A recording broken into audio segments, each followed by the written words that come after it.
Isso que você vê aqui na tela é uma representação de um quadro de Caravaggio chamado Narciso. Todo mundo visualizou? Não sei se você sabe, mas Narciso era uma personagem da mitologia grega e ele era muito bonito, mas muito bonito. E uma jovem chamada Eco se apaixonou por Narciso. E aí Eco andava pelos campos, chamando Narciso. Só que como a maldição dela era o eco, toda vez que ela chamava, então ela dizia assim, Narciso, e ela ouvia, Narciso, onde está você? Onde está você? O eco respondia. E ela ficava andando pela floresta tentando encontrar Narciso. E Narciso corria dela. Narciso tinha medo de Eco, porque ele não queria se apaixonar por ela. E aí os deuses lançaram sobre Narciso uma maldição. Disseram assim, olha, você vai viver até o momento em que você não ver a sua imagem. A partir do momento que você ver a si mesmo, você vai morrer. E aí um belo dia, fugindo de Eco, no meio da floresta, Narciso se deparou, Catiúcia, com um lago. E aí, ao olhar para a imagem dele refletida no lago, ele ficou embasbacado consigo mesmo. Ele não conseguiu despregar os olhos de si.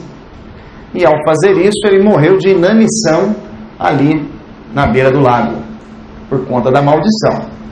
Ah, Sai, mas por que você está falando disso numa palestra de liderança? É muito simples. O problema que impede as pessoas de exercer a liderança, de influenciar outras pessoas, é o mesmo que fez com que Narciso morresse. O líder, quando ele assume a posição de liderança, alguns têm a tendência de se apaixonar por si mesmos. A palavra narcótico, não sei se você sabe, vem de Narciso, aquele que fica entorpecido consigo mesmo. Muitas pessoas na posição de liderança, quando assumem o posto, popularmente a gente diz assim, a liderança subiu para a cabeça. É o ego. O grande inimigo da maioria dos líderes, principalmente dos novos, é o ego. Então você deve estar se perguntando por que isso acontece. Então vamos avançar que você vai entendendo e vai ficando cada vez mais claro. Por que o ego sobe para a cabeça e por que isso é um desafio para os líderes? Por um motivo muito simples. Liderar é influenciar e apoiar outras pessoas na busca de determinados objetivos. Tem muitas pessoas que não conseguem fazer isso porque estão olhando só para si. Então o exercício da liderança... Pode vir aqui. Se quiser, fique à vontade. Seja bem-vindo. O exercício da liderança envolve essas duas coisas, influenciar e apoiar. Só que se eu estou voltado para mim o tempo todo, dificilmente eu vou conseguir fazer isso. Pensa na sua realidade agora. Pensa se você vai ser aí um enfermeiro, voltado só para si. O que vai acontecer com os pacientes sob o seu cuidado? Vão sofrer, não vão? Você vai fazer um atendimento, mas assim, meio low profile, só para cumprir tabela. Então, nós precisamos aprender a lidar melhor com o ego para poder exercer uma boa liderança. Quando a pessoa se esquece disso, é porque ela não conhece a natureza da liderança, a fonte da liderança. Então, dá uma olhadinha na tela, por favor. A natureza da liderança parte de princípios sólidos, uma forte orientação moral, ter visão de futuro e, por último, a habilidade de criar consenso. Deixa eu aprofundar um pouquinho mais para você entender. Toda vez que o líder ele usa das formas de ação eficazes, a experiência, o know-how que ele tem, ele pode ser um bom líder. Vamos imaginar que essa pessoa tem uma forte orientação moral. Quer que eu saia da foto? A pessoa tem uma forte orientação moral. É aquele sujeito que a gente chama de bom exemplo. Como é que você chama? Rafael. A gente olha para o Rafael e fala assim, nossa, esse cara é ponta firme. É a orientação moral que faz dele um líder eletivo. Existem pessoas que não têm nenhuma das duas coisas, mas ele tem capacidade de planejar e executar. Tudo que você põe na mão do sujeito, ele faz. Ele começa e termina. Esse indivíduo é um bom líder. E por outro lado, tem aquelas pessoas que têm a capacidade, sim, de influenciar, de firmar acordos, de resolver conflitos.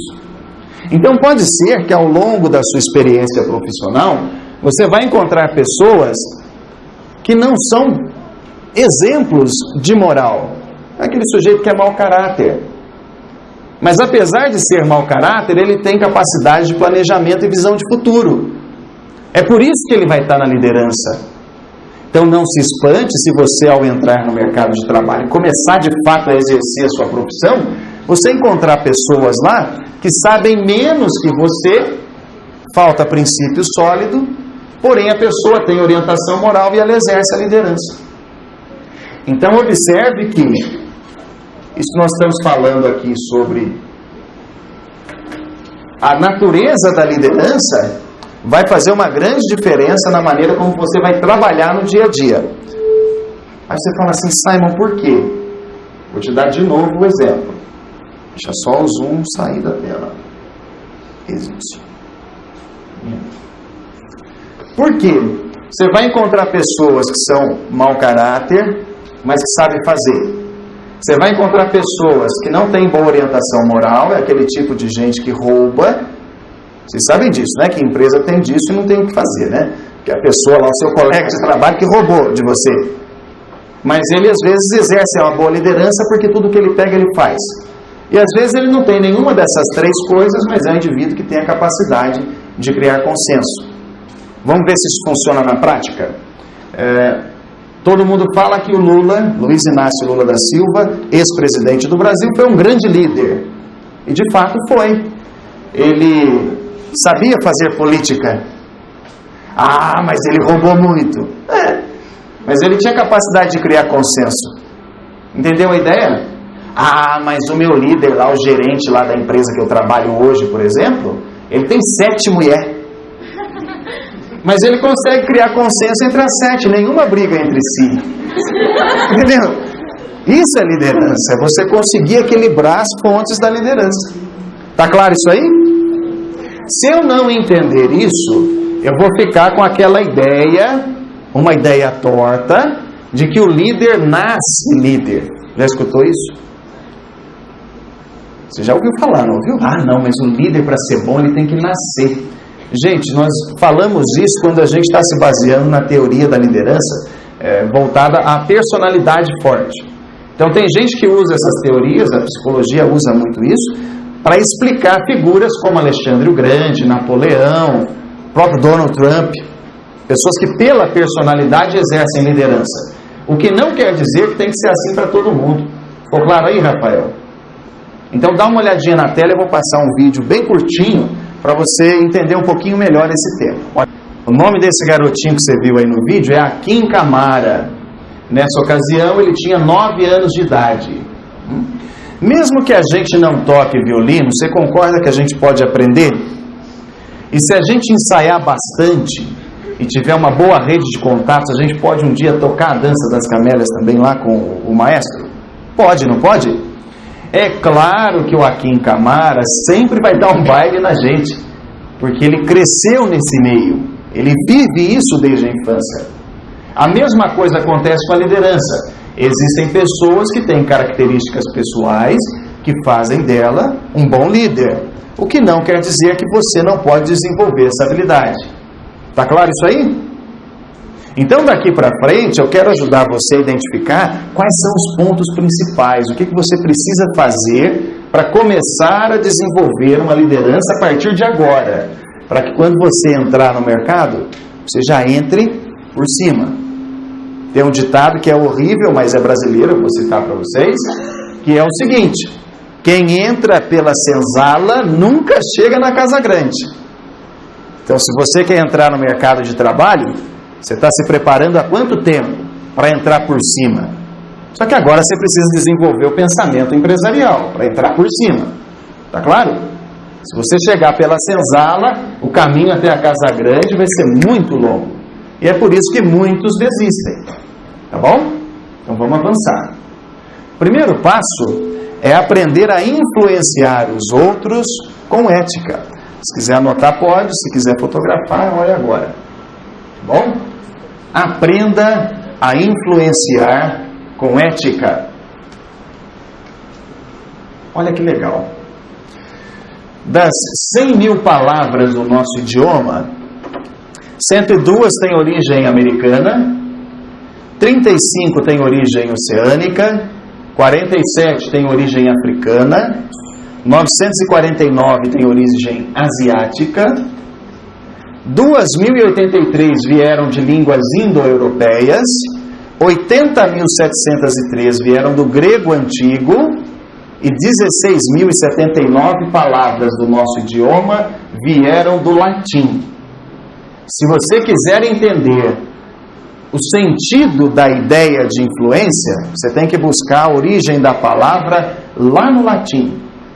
A palavra influência vem do latim influentia, que é composta pelo prefixo in, é um movimento para dentro, e fluência, fluxo contínuo. Se você olhar atrás da sua TV, lá na sua casa, a hora que você sair daqui da faculdade hoje, você olha atrás da sua TV, vai ter uma série de entradas. Não vai ter lá uma série de conectores? Vai ter um lá dizendo assim, in, que significa sinal para dentro, e out, que quer dizer saída de sinal. Então, toda vez que você começa uma palavra com in, você está dizendo alguma coisa que vai ser movida para dentro. Qual que é o sentido da palavra incisão? Não é um corte para dentro? Decisão não é um corte para fora? Rescisão, alguma coisa que foi ligada e foi rompida? A mesma coisa com influência. Influenciar nada mais é que colocar o outro num fluxo contínuo. Estamos juntos? Lembra da sua experiência profissional. Você não trabalha na área da enfermagem, mas trabalha em algum outro setor. É isso? Entende bem? Então pensa lá na sua empresa. Não tem colaboradores que são legais, são esforçados, mas está sempre dando um passo fora? Essa pessoa precisa que um líder o influencie, o coloque de novo no fluxo. Entendeu a ideia? Toda vez que você fala algo, toda vez que você dá uma orientação para colocar o outro no fluxo, no caminho certo, você está exercendo influência. Ficou claro? Estamos juntos? Influenciar é colocar o outro no fluxo. E você faz isso apoiando, como a gente vai ver daqui a pouco. A ideia de ética, que eu estou falando de influenciar com ética, é a harmonia entre o interesse pessoal e o bem-estar coletivo. Um dia eu estava saindo 6 da manhã, para ir para a PUC, aí eu abri o portão de casa para tirar a moto. Aí a minha vizinha, Dona Maria, estava com os cachorrinhos dela fazendo as necessidades. O cachorrinho dela fez cocô na frente do meu portão. Falei, Dona Maria, está errado isso aí, ué. Aí ela deu a resposta padrão. A rua é pública. Aí naquele dia eu estava bem, eu disse assim, mas é exatamente por ser pública que a senhora não pode tratar como se fosse particular. Se fosse particular, eu alugava o meu pedaço para a senhora fazer de latrina dos cachorros, mas não é. No dia seguinte, ela levou os cachorrinhos para o outro lado da rua. Não me incomodou mais, mas continuou usando o que era público como particular. Lembre-se que se você está aqui, por exemplo, na instituição, essa ideia vale para você também. Você não vai poder o tempo todo fazer só o que você quer. Porque a instituição acadêmica ela tem um espaço público. Faz sentido? Na empresa é a mesma coisa. Acontece que quando você projeta a sua carreira para entrar por cima, você passa a ser o fiscal dos outros. Tá claro? Então você que vai ter que começar a olhar para o outro e ver se ela não está, de repente, usando o bem coletivo para interesse pessoal. E aí você vai ter que reajustar esse camarada. Porque caso contrário, o que vai acontecer? Você vai deixar ele usar o bem público para fins pessoais. Estamos juntos? Dá uma olhadinha na tela. Todo o campo social, e aí se você lembrar um pouquinho lá da teoria do Pierre Bourdieu, você vai lembrar disso. Tudo bem? Tudo bem? Nós acabamos de fazer um pacto que quem chegasse atrasado ia declamar uma poesia para nós. Aqui na frente. Então vocês podem ir preparando aí o sino do campanário, tá bom? Até o final. Brincadeira, claro. Tamo junto? Voltando. Se você já lembrou um pouquinho, já estudou um pouquinho aí do Pierre Bourdieu, você vai se lembrar da teoria dos campos. Todo campo social, ele tem pelo menos 3 elementos. Uma ideologia, uma noção de poder e um jeito próprio de falar. Quando você entrou no campo social da enfermagem, você aprendeu palavras novas, aprendeu uma terminologia própria do setor de enfermagem. Sim ou não? Sim. Quando eu perguntar, responde, senão eu me sinto sozinho. Sim ou não, gente? Sim. Esse campo social do trabalho também tem uma linguagem própria, um jargão próprio. E cada empresa tem o seu. Por outro lado, existe também ali uma ideologia, um jeito de fazer as coisas. Em geral, são as regras que a organização tem. Isso daqui, ao invés de ser um limitador para o líder, é o contrário, é um facilitador, porque evita que você fique tentando adivinhar o que a empresa quer. Então, se você for trabalhar numa empresa que tem um código de ética previamente definido, fantástico, você não vai precisar ficar adivinhando nada. Aquele caminho no qual o colaborador tem que seguir o fluxo já está definido. Acontece que muitas pessoas não têm uma noção clara de autoridade. E é onde existe a diferença, a dificuldade de visão de um para o outro. Estamos juntos? Entendeu essa parte? Ora, se existe lá um código de ética, se existe uma forma própria de falar e uma noção de autoridade que o líder tem que ter, o trabalho dele ficou muito mais fácil. Por isso que é importante que você, ao longo do tempo, desenvolva essa habilidade de influenciar com ética. Colocar o outro no fluxo de acordo com a regra previamente definida. Tá bom? Podemos avançar? Olha lá na tela. Quando você tem um líder que é influente e também é ético, você tem um líder coach. É aquele sujeito que vai desenvolver outros líderes. Quando você tem um líder que ele é só ético, ele é muito focado na regra e ele não é influente, ele vai ser aquele sujeito chamado chefe. Ele só vai fazer o protocolo. Entendeu o ponto? Não, porque a regra é essa aqui, ó. Tá falando que é para fazer isso aqui, é só isso aqui que é para fazer. Ah, não, mas não, eu não vou fazer diferente não, porque depois eles vêm aqui e cream na gente. Então, vamos fazer desse jeito aqui. A pessoa não usa a habilidade de influência. Você conhece gente assim, não conhece? Quando você tem uma pessoa que ela é só influente e não é ética, ela é manipuladora. Aquela pessoa que joga dos dois lados, que usa a informação em benefício próprio, que deixa você sem saber o que precisa fazer só para você se ferrar. Aí depois fala, ai menina, eu sabia disso aí. Ah, sabia? Por que você não me falou? Aí você não perguntou nada, achei que você estava sabendo também. E você leva o prejuízo. Está entendendo? Ah, Simon, achei que era só na empresa que eu trabalhava. Gente, tem isso aí para todo lado, tá? Aonde tiver pessoa, você vai encontrar esses perfis aqui. E é claro, você tem também aquele sujeito que não é nenhuma coisa nem outra, que é o capitão do mato. O líder capitão do mato, a única função dele é procurar erro dos outros e ferrar os outros. Tem gente assim?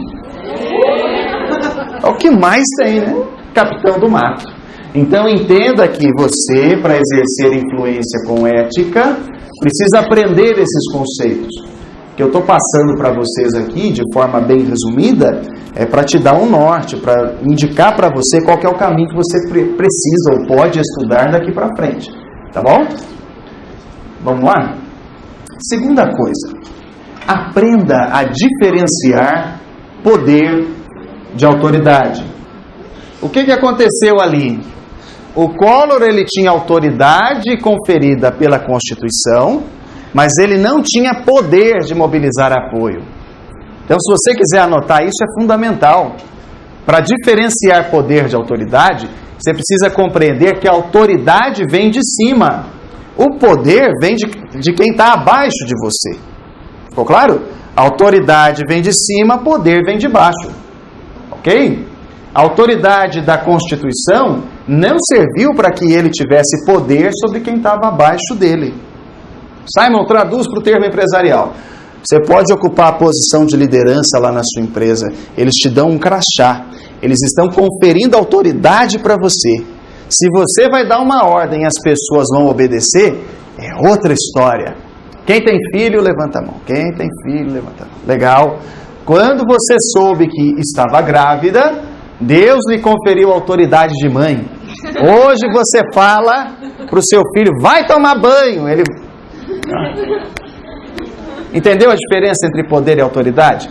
A autoridade a empresa te dá quando te promove. Se você manda e ninguém te obedece, você não tem poder. Dá uma olhadinha na tela, por favor. Ó. Os termos poder e autoridade são ambos meios de influência. Poder implica em potencial para exercer influência, enquanto a autoridade é o poder da instituição. Refere-se ao poder designado a alguém. Então note, às vezes a pessoa é promovida porque o outro enxerga nela potencial. Entendeu a diferença? Ah, como é que se chama você de óculos? Você. Isso. Rafaela. Eu olho para a Rafaela e falo assim, ela trabalha direitinho, tudo que pede ela faz, ela é atenciosa, não perde horário, ela tem potencial para líder. Aí a empresa promove você a líder. Ela só te deu autoridade. Você ainda não tem poder de ser obedecida. Ficou claro? Se você não entender essa diferença, dificilmente você vai conseguir exercer influência. Você vai chegar lá e vai falar assim, não, mas eu estou mandando fazer, usando apenas o poder da autoridade. O poder de ser obedecido, se você não desenvolver, não vai acontecer. Tá bom? Vamos avançar? Acha o líder para mim ali na tela. Quem é o líder? O de baixo? O de barba? É a modelo. É a modelo. Tá todo mundo olhando para ela para ver o que faz. Você na posição de líder tá igualzinho a modelo, tá nu. Sabe aqueles defeitinhos que todo mundo já pegou, você tenta esconder? Eles já viram. Ah, ela tá falando isso aí, o dia que ela me pedir tal coisa, eu vou jogar isso aqui na cara dela.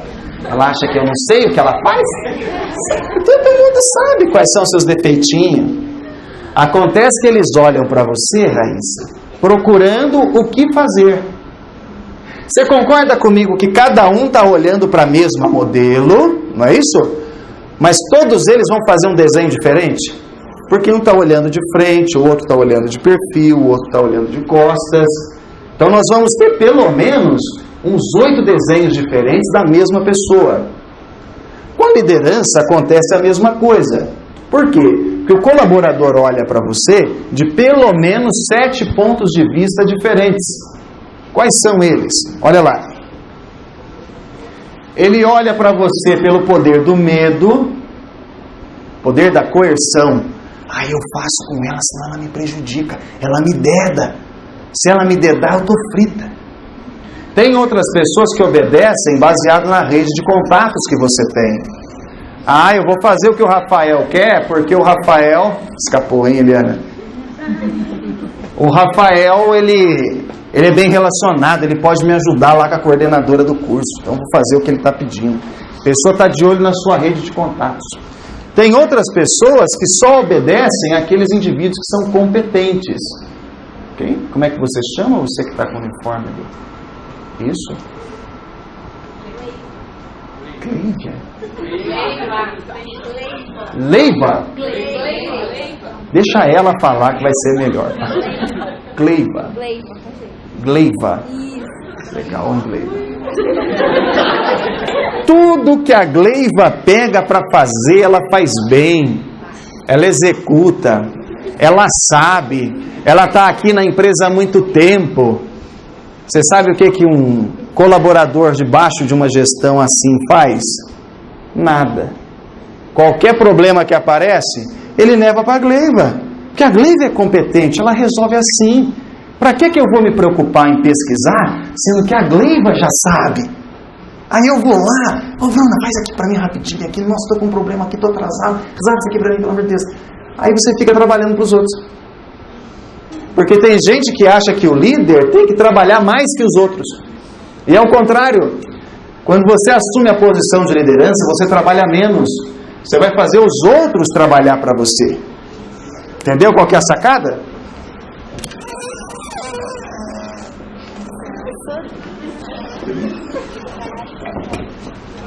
Por outro lado, tem pessoas que só valorizam a informação. Eu trabalho numa empresa aqui, inclusive tem uma enfermeira lá. Ela não respeita o responsável técnico dela, porque ela acha que ele sabe menos que ela. Entendeu? Está entendendo o choque? Tem gente que só respeita a autoridade do crachá. Não, tem que respeitar a Catus, por quê? Porque ela é professora aqui. Mas você gosta dela? Eu não gosto dela, não. Se eu puder evitar, é bom. Tem gente que só responde ao poder pessoal. Sabe o que é isso? É o poder do carisma. Sabe aquela pessoa jeitosa? Ela não sabe fazer nada, mas você gosta de ficar na companhia dela. Por quê? Porque o cara tem poder pessoal. Tamo junto?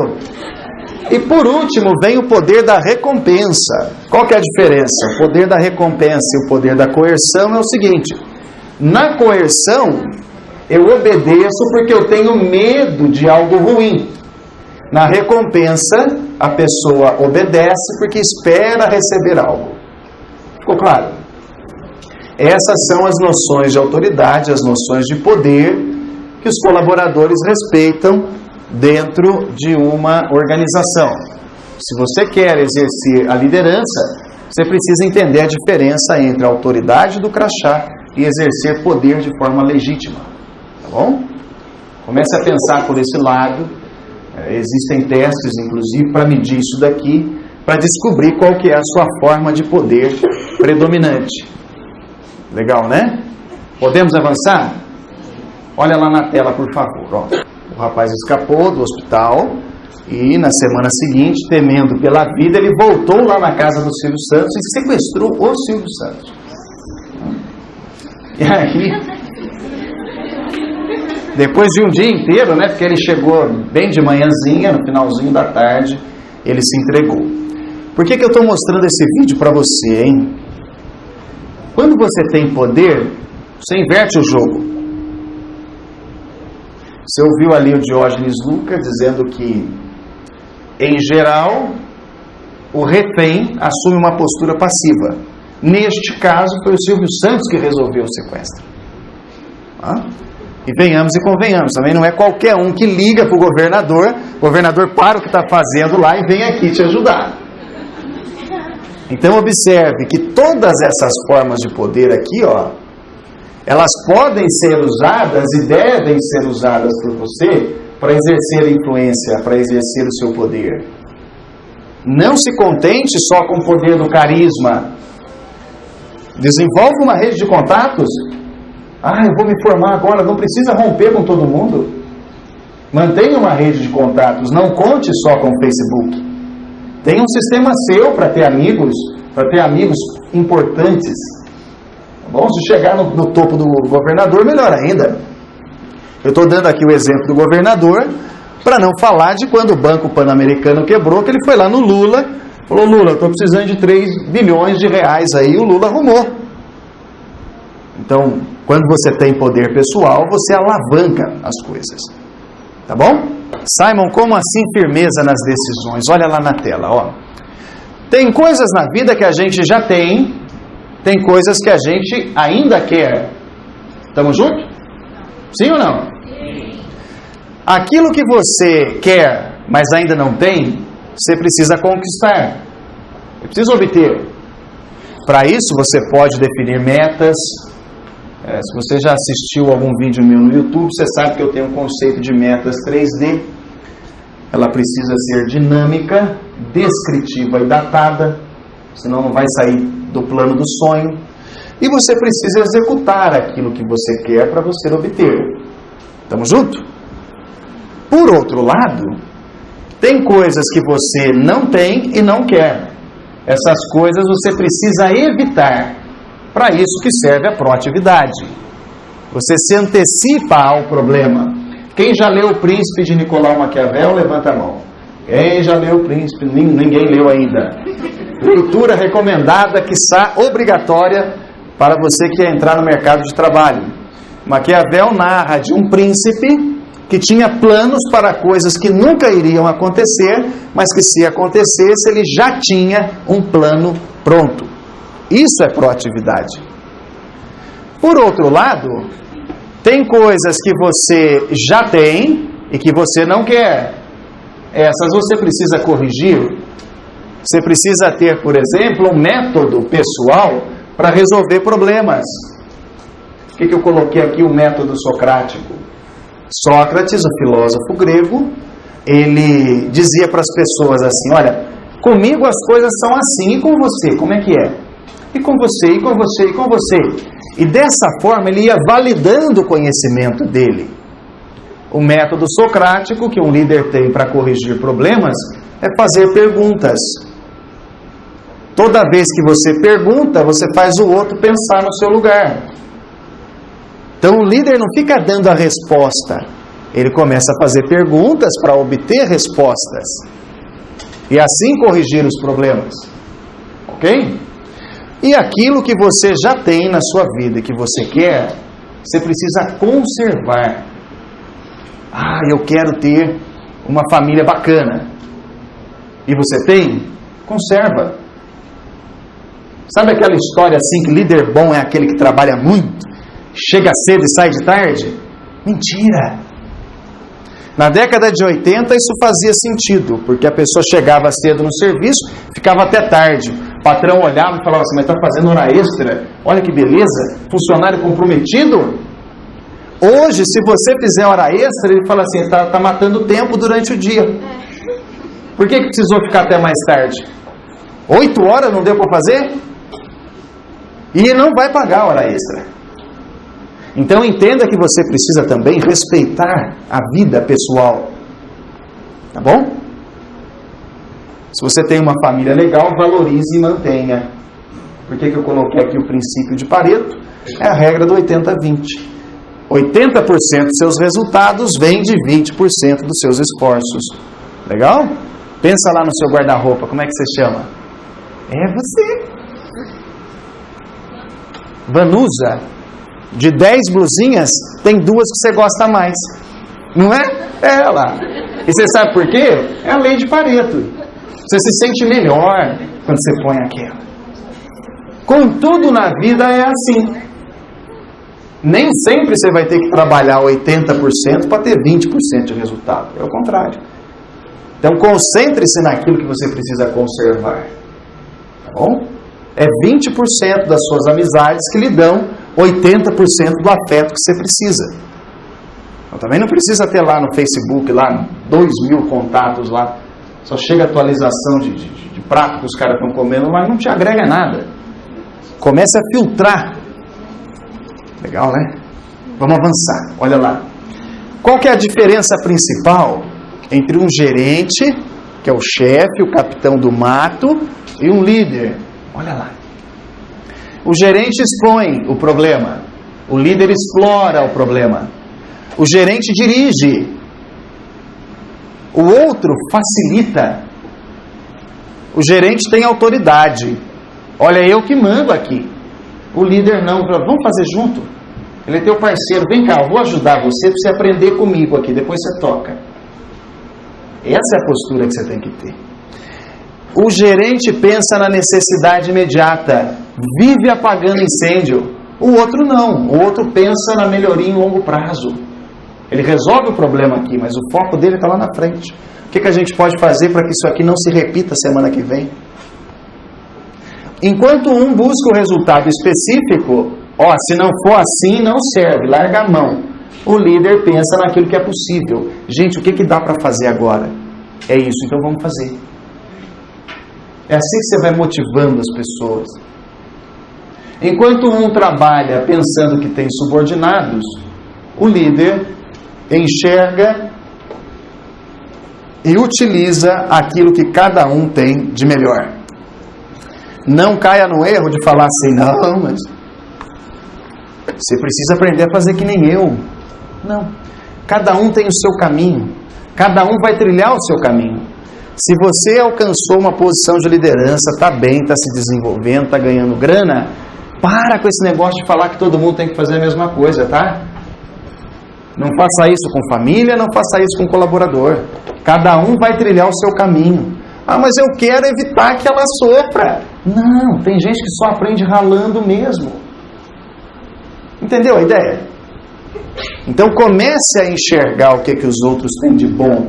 Simon, como assim, hein? Quando eu enxergo o que você tem de bom, eu encontro pontos para influenciar você.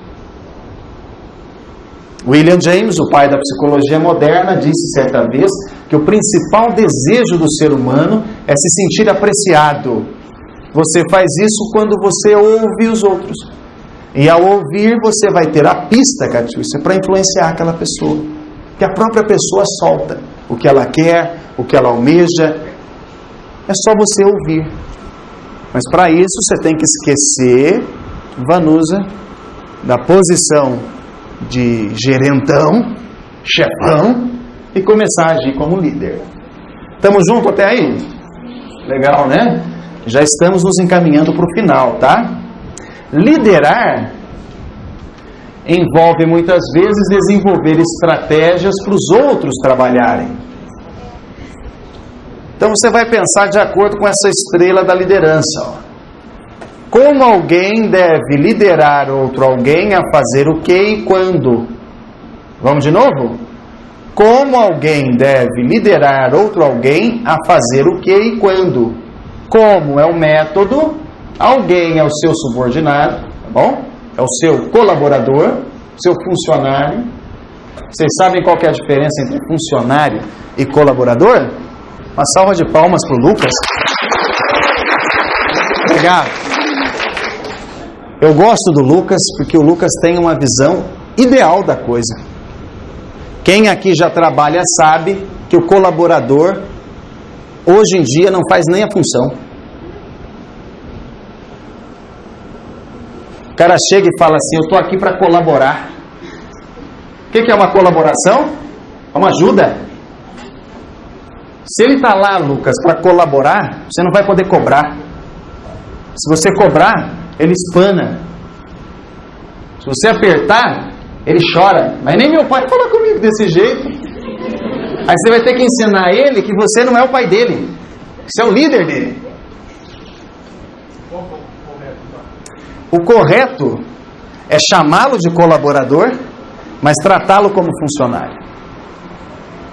Ele tem uma função para ser feita. Isso é ético. Sabe por que é ético? Porque ao entrar na empresa ele assinou um contrato de trabalho com responsabilidades de funcionário.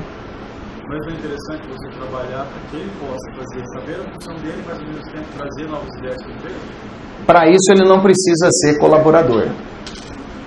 Isso aí foi o pior erro que o RH nos últimos 15 anos cometeu. Porque ao chamar o indivíduo de colaborador, você tirou dele a responsabilização. Entendeu o ponto? Hoje as pessoas não se responsabilizam. É quase a mesma coisa que trocar colaborador por associado. Tem empresa que chama, esse aqui é o meu associado, meu consultor de vendas. Cadê os pedidos? O cara não está vendendo, ele só está dando consulta. Parece um problema semântico, mas se você parar para pensar, na cabecinha do Rafael agora eu só estou aqui para ajudar. Eu sou colaborador. Esse que é o problema. Então esse alguém aqui também está passando por transformações. Entendeu o ponto? O método, a pessoa, o exercício da liderança, outra pessoa, a tarefa e o tempo. Você precisa aprender a administrar isso. Lembra que esse alguém hoje pensa que só está lá para te ajudar. Se você já entendeu aí um pouquinho de como funciona o princípio da mais-valia do Karl Marx, você já entendeu a pegada. O sujeito vende 8 horas do tempo dele em troca de um salário. Isso aí é o princípio da mais-valia. Então eu estou aqui para fazer o que você pede. Só que se você vai encontrar, por exemplo, colegas, se a liderança pedir para exercer o trabalho dele em outro setor, ele fala, não, mas eu gosto daqui, ué. Já viu isso?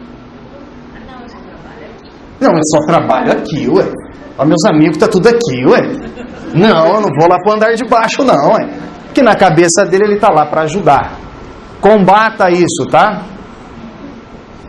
Tamo junto? Dá uma olhadinha na tela aqui, olha. Liderança. É Eliane? Ou Elaine? Eliana. Liderança implica, Lucas, em mais responsabilidade. O dia que chegarem para você e falarem assim, olha, você vai ser promovido. Nós vimos potencial em você e nós vamos te promover. Não responda sorrindo. Porque eles só estão te dando mais trabalho. E vão vir para você com a seguinte conversa. Você vai assumir a liderança em período de teste. Vão ser 3 meses de avaliação para ver se você dá para a coisa. Depois, a gente promove você no crachá, muda você lá na posição na carteira, você vai sair de assistente para líder. Depois, não aceita. Porque esses 3 meses vão virar 5, esses 5 vai virar 1 ano. Porque liderança implica em maior responsabilidade. Entendeu, Rafael? Ah, não, nós vamos promover o Rafael. Beleza, obrigado por vocês terem visto o meu potencial, mas deixa eu pensar se é bom para mim. Porque nisso está a firmeza da decisão. Entendeu a ideia? Porque liderança implica em mais responsabilidade. Eles vão colocar mais responsabilidade nas suas costas por 3, 5, 8 meses. E na hora que você chegar e falar, senhor, quando que eu posso trazer minha carteira para você corrigir o meu cargo lá, minha função? Aí ele vai falar assim, não, ainda não, porque você não está pronto. E você já trabalhou como líder. Então comece a tomar firmeza nas decisões para construir a sua carreira do jeito certo. Por quê, Simon? Porque o papo tem que ser reto. Se a empresa não conversa reto com você, você também não vai conseguir conversar reto com o colaborador. Entendeu, Eliana? Se liderar implica em mais responsabilidade, é seu direito assumir essa responsabilidade e receber por isso. Fez sentido? Sim ou não? Ah, mas agora você vai ganhar outro celular também, o corporativo, para a gente te achar onde você estiver. E você acha que está abafando porque a empresa confia em você. Não. Só está te dando mais responsabilidade. Estamos juntos? Entendeu isso? Entendeu que liderança envolve você escolher se quer ou não? Não cai nessa história não, viu? Ah, vimos que você está bem aqui com a gente, você é comprometida. A partir de agora nós vamos promover você para líder. Você vai dançar. Quando a sua equipe estiver em risco, qual que é o papel do líder? Entrar em ação. Você viu no vídeo? As leoas deram o que fazer para conseguir um hipopótamo, hein? Estavam lá, ó. E aí chegou o crocodilo, não chegou? Para quê? Para roubar a conquista. Infelizmente, no mundo do trabalho, nós não trabalhamos com pessoas profissionais. Existem pessoas que vão tentar roubar o resultado do seu setor, o resultado do seu trabalho. O que o líder faz? Ele mostra os dentes. Ele impede. Então é para isso que eles promovem você. Para brigar pelo resultado. Para quando a sua equipe estiver em risco, você entrar em ação. Tem gente que quando o problema acontece, fala assim, vai lá, dê lá para mim. Isso não é papel de líder. O que o líder faz? Ele assume a responsabilidade. A boa notícia é que você tem condições de escolher se quer mais responsabilidade ou não. Estamos juntos? Vamos partir então para o final? Quarta coisa que você precisa fazer para influenciar pessoas é aprender a ajudar a sua equipe. Ajude as pessoas a crescer. Você vai estar com a cabeça cheia de conceitos a hora que terminar o seu curso, vai estar sabendo legal. Se tem coisa nova para compartilhar, compartilhe. O que não pode acontecer é você achar que por estar recém-formado, com conhecimento fresco na mente, você pode agora dar vazão ao narciso dentro de você. Lembra que nós falamos lá no começo? Não fique narcotizado pelo conhecimento que você tem.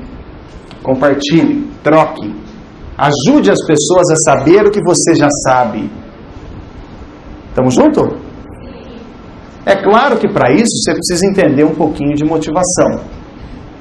Se você conhece a teoria do Douglas McGregor, da teoria X e Y, você vai ver lá o seguinte: existem gestores que olham para a equipe e veem pessoas imaturas, e aí ele exerce uma gestão mais rigorosa.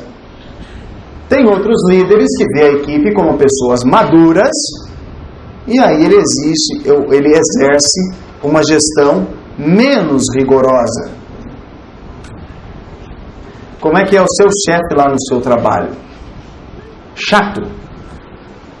Se você não quer levantar a mão, levanta a sobrancelha. Se ele é chato, ele é exigente, fica pegando no seu pé, fica cobrando você de relatório de tudo, né? Ele vê você como imaturo. Ele acha que você ainda não está pronta, não está pronto. Se ele vê você como mais maduro, ele vai deixar você participar mais, vai querer sua opinião, não vai dar responsabilidade para você, mas ele vai delegar. A resposta está aqui na teoria do McGregor. Tem outras pessoas que já se motivam mais com a teoria dos 2 fatores do Herzberg. Existem fatores de motivação e de higiene. O que é um fator de motivação? É aquele que gera algum crescimento. Então você já sabe que você está ali alugando o seu tempo, 8, 10, 12 horas do dia, por uma quantia de grana. Só que a empresa tem que fazer alguma coisa para tornar isso mais leve. Por isso que ela leva treinamento, ela paga viagem, ela paga almoço, no Natal ela dá cesta, para tornar o fardo mais leve. São fatores que geram motivação. E existem fatores de higiene. São aqueles que evitam a insatisfação. Tem gente que diz assim, como é que você chama? Fernanda, mas aqui na empresa a gente paga em dia, ué. Não sei por que você está reclamando, aqui o salário não atrasa. Isso aí não é mais que obrigação da empresa, não é? Não é verdade? Por outro lado, tem colaboradores que dizem assim, uai, mas eu faço tudo direitinho, eu não perco um dia de serviço, eu nunca atrasei no meu turno. Ué, também não faz mais que obrigação. São fatores que evitam que o colaborador fique insatisfeito.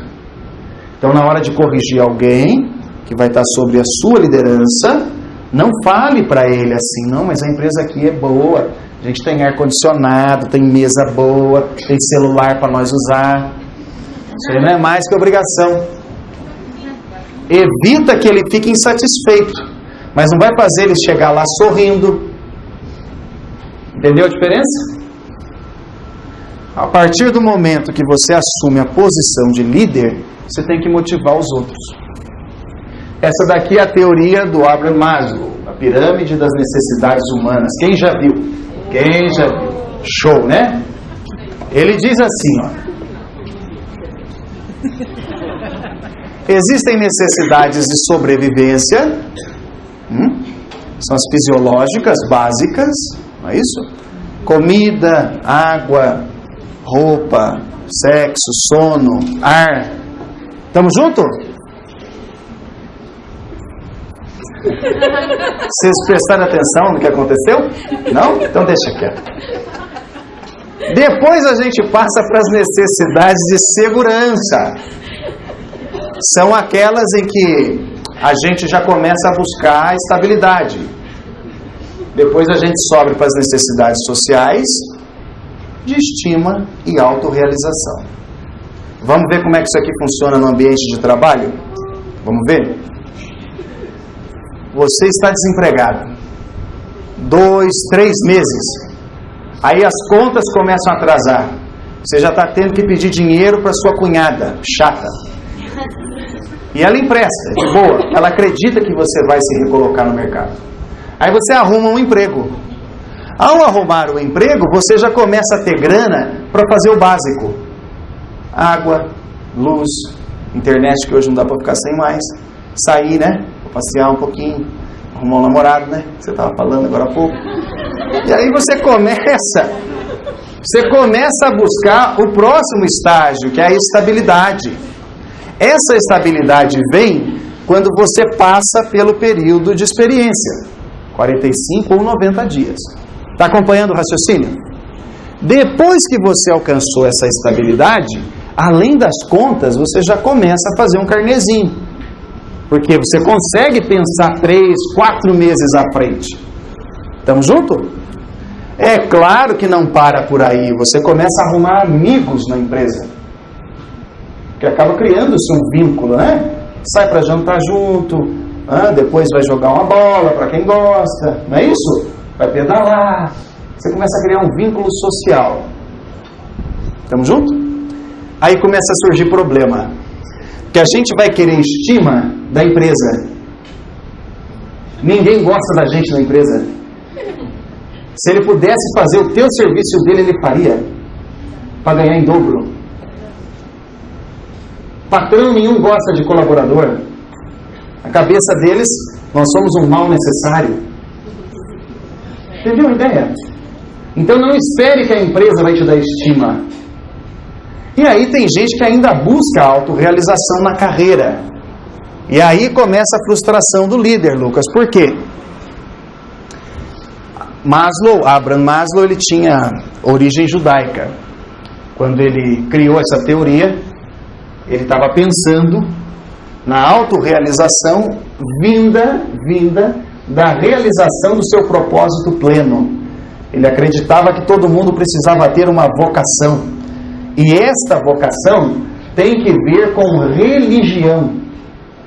É a ligação do indivíduo com a transcendência.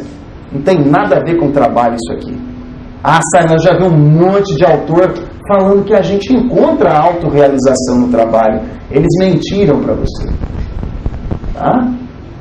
Isso daqui tem que ver com a sua ligação com a transcendência. Não é por acaso que Maslow escolheu uma pirâmide. Como você sabe, a pirâmide aponta para o céu, porque os egípcios acreditavam que o faraó, ao morrer, iria se religar com a transcendência, o céu. Então a autorrealização vem da sua vida fora do trabalho. Estamos juntos? Pensando em trocar de carro, que você se esforça um pouco mais no trabalho. É pensando no dia do casamento, que você se esforça um pouco mais no trabalho. É pensando na casa nova, que você se esforça um pouco mais para o trabalho.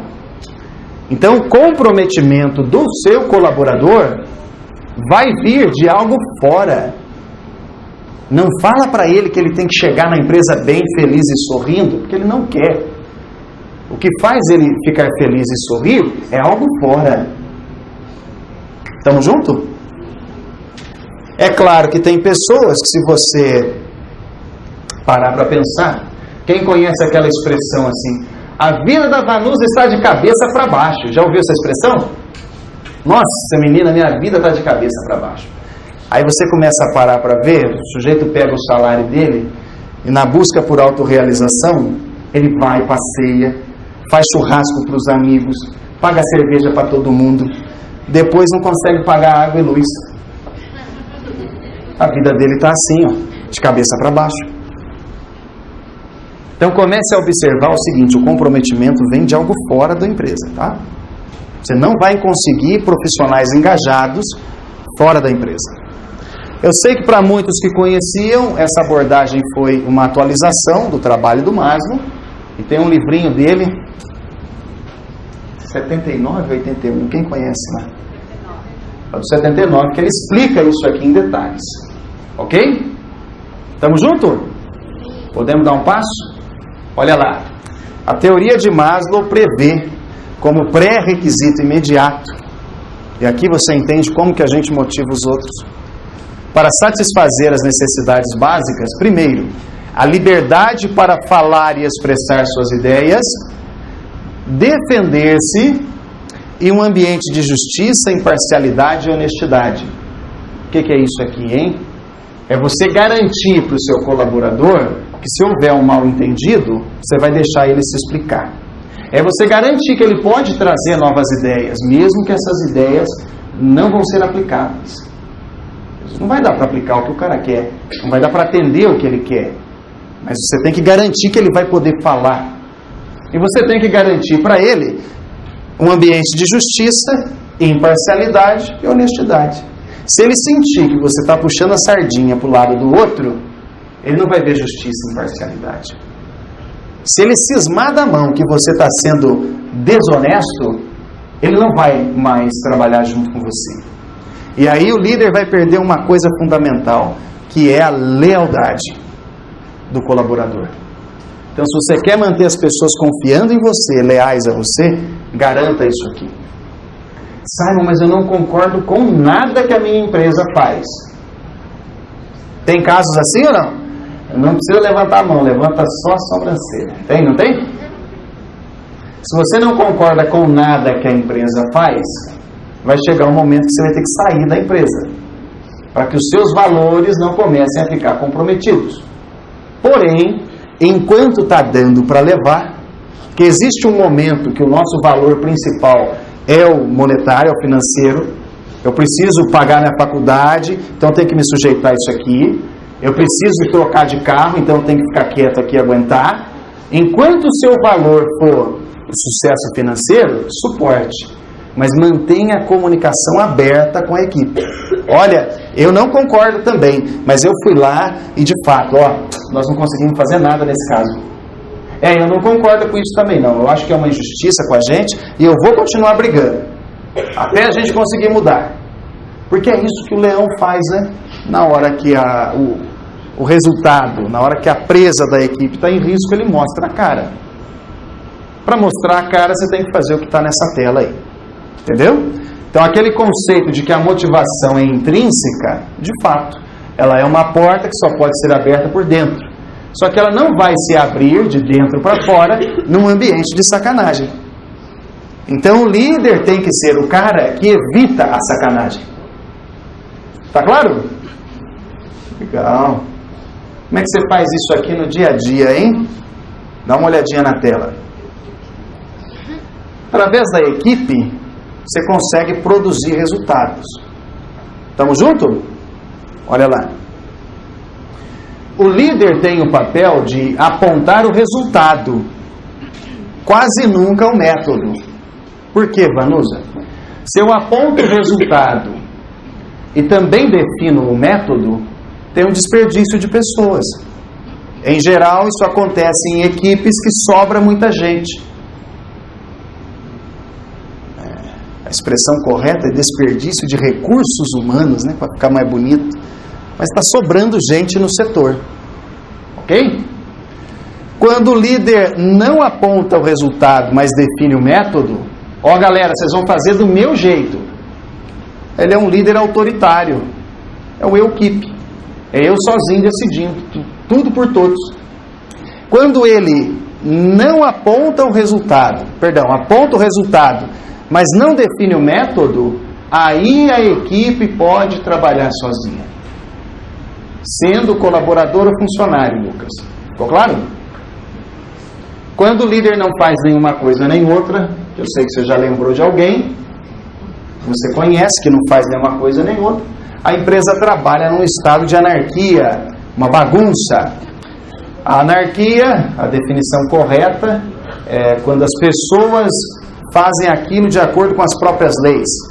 Não existe uma ética por cima que regulamente aquilo. Tá claro? O que o líder tem que fazer então? Concentrar-se em ajudar a equipe a crescer. Por quê? Se ele fizer isso, a equipe vai trabalhar em autogestão.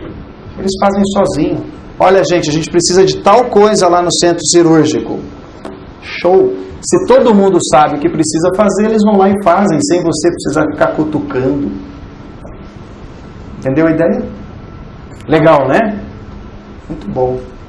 Vamos dar uma olhadinha em tudo que a gente falou hoje? Eu passei para você 4 conceitos principais de liderança. Se você exercer, você vai conseguir influenciar com ética, com naturalidade. Vai fazer a diferença entre poder e autoridade. É preferível que as pessoas te obedeçam do que respeitar o seu crachá só. Lembra aquela tia da escola que mandava mais que a diretora? Ela tinha mais poder do que a autoridade. O crachá não estava com ela, mas ela resolvia. Tenha firmeza nas suas decisões, tanto as dentro da empresa quanto fora. E por último, ajude a sua equipe a crescer. Você faz isso apontando o resultado a ser alcançado, não ficar dizendo como cada detalhe tem que ser feito. Você faz isso quando você toma a frente para brigar pelas pessoas. Você faz isso quando você entende que o comprometimento dele é com algo que está lá fora e não ficar enchendo o saco, irritando o seu colaborador. Legal? Vou abrir para perguntas e depois a gente encerra. O que vocês acham? Pode, né? Perguntas. De tudo que nós falamos hoje, o que ficou aí na mente? De dúvida? Lucas perguntou assim, ó, preste atenção. Lucas perguntou assim, ó. Simon, as pessoas buscam autorrealização no trabalho. A gente sabe agora que não é assim, que ele vai ter que encontrar algo fora. Né? Como que a gente pode influenciá-lo para que ele encontre esse algo fora e motive-se para trabalhar aqui? É essa a pergunta? Primeiro, Lucas, ganhe a confiança da equipe. O segredo neste caso está aqui, ó, na firmeza das decisões. Um líder, ele só é ouvido pela equipe quando a equipe sente que pode confiar no que ele fala. Aí você vai dar conselhos para ele, você vai dar orientações de como alcançar algo fora. Que aí a gente sai da esfera do trabalho e a gente passa para a esfera da vida particular. Você vai encontrar no trabalho pessoas com dívidas, colaboradores com briga na família, colaboradores com familiares que são usuários de droga, dependentes químicos. E tudo isso interfere no trabalho. Só que para ajudar esse cara a resolver o problema lá, você primeiro tem que conquistar a confiança dele. Ele tem que começar a te escutar. Escutar é diferente de ouvir, né? Você ouve com os ouvidos, né? Do latim audire, e você escuta com o cérebro, também do latim auscultare, prestar atenção. Então tem que começar a prestar atenção no que você fala. Aí você vai poder entrar nessa seara. Uma boa dica é explicar para ele o que você aprendeu hoje. Olha, comprometimento, a autorrealização vem de você ter uma vida equilibrada lá fora. Às vezes só de você mostrar isso, tem vídeos na internet sobre isso, tem vídeos meus inclusive sobre isso, que explicam muito bem essa questão. Olha, eu vi um negócio numa palestra lá na faculdade, deixa eu te mostrar um trechinho, você põe para o cara assistir. Já é o que a gente pode fazer antes de conquistar a confiança dele. Respondeu? Legal. Quem mais? Legal. Como é que você chama? Malena. Vocês entenderam a pergunta da Malena? Como liderar alguém que não me respeita porque tem um problema pessoal comigo? Essa é a questão? Legal. Você pegou ali as 7 noções de poder? A chave está ali. Existe um problema no campo do poder pessoal. Ela não gosta de você. Então você tem que fortalecer as outras formas de poder. Você pode inclusive olhar para essa pessoa e fazer essa pergunta. Por que ela me respeitaria? Ah, ela me respeitaria pela minha competência. Torne-se a mais competente do setor. Para ela se tornar dependente de você. Uma outra dica, você pode acessar o meu canal do YouTube, que é a Escola de Comunicação Simon Hill, e encontrar lá 2 palestras, uma sobre assertividade e a outra sobre feedback assertivo. Essas 2 palestras vão te ajudar a melhorar a comunicação com ela. Respondeu? Tá bom. Quem mais? Ninguém? Podemos encerrar então? Vocês gostaram do que viram até aqui? Foi legal? Dá para ter um panorama do que é exercer liderança daqui para frente? Legal. Recentemente, eu consegui fazer um videozinho, está no meu Instagram, ilustrando isso que você vai ouvir agora. Isso que você vê aqui na tela é um pé de milho. Isso aqui, ó, se chama pendão de milho. Olha que interessante. Quando o pé de milho brota, quando o pé de milho brota, ele desenvolve duas hastes laterais, que é o chamado esporão. O esporão é o que vai dar sustentação para o caule, para o tronco do pé de milho. E aí, depois que o esporão está definido, ele vai subindo, subindo, subindo, subindo, subindo, e o pendão atinge a sua altura máxima. Nesse meio tempo, já começou a se desenvolver também as bonecas. A boneca de milho, ela armazena a espiga lá dentro, e aí nascem os cabelos de milho. Cada um daqueles cabelos de milho vai se tornar um grão depois. Só que para que isso aconteça, o pendão do milho tem que liberar o pólen. Então olha que bacana. O pé de milho nasce, desenvolve os esporões, cresce, o pendão começa a inclinar para polinizar as bonecas. E aí sim a gente tem, no final das contas, o fruto milho. Por que eu quero terminar a nossa palestra com essa metáfora? Você, na sua carreira, você também veio lá de baixo. Você desenvolveu o seu trabalho também em dois esporões, que é a ética e o trabalho. Só que chega num ponto que você vai ter que começar a soltar o pólen. Você vai ter que ajudar a tua equipe a dar fruto. E é isso que um líder faz. Ele ajuda os outros a se desenvolver, ele ajuda os outros a crescer. Só que para isso você tem que entender que é preciso polinizar os outros, ajudá-los a dar fruto também. Bom, para mim foi um prazer estar com vocês. Eu desejo de coração que o sol ilumine o seu caminho, que o vento toque suavemente seu rosto e até que a gente se encontre de novo, que Deus o proteja na palma de suas mãos. Muito obrigado. Ótima semana para vocês. Valeu. Obrigado. Obrigado.